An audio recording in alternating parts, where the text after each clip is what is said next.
You are just saying shoot to kill. What's that? A big CS anapeana orders shoot to kill. Imagine ni mtoto wake yako hapo anasema shoot to kill. Upate ni mtoto wake amepigwa hiyo risasi na ni a big CS anasema vitu kaa hizo.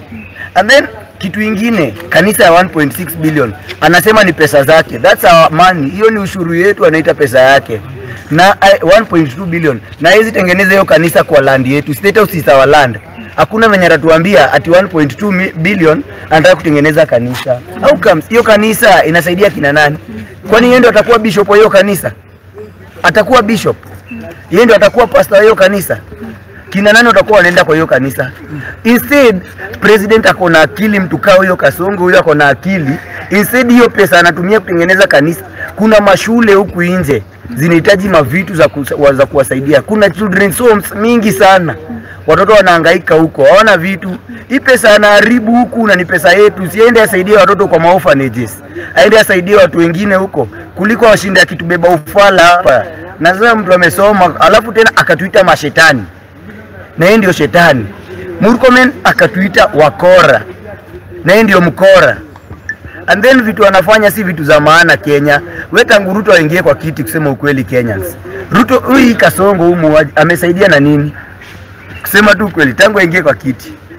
Nini amesaidia nayo watu? Cause hakuna kitu ya maana ametufanyia isipokuwa kutudanganya na affordable houses.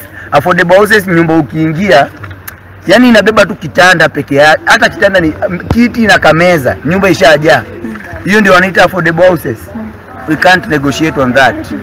Tutazidi kupigana until we get freedom, until we get justice. We shall fight. We don't need nonsense. Shoot to kill orders rejected. Shoot to kill orders, we reject them.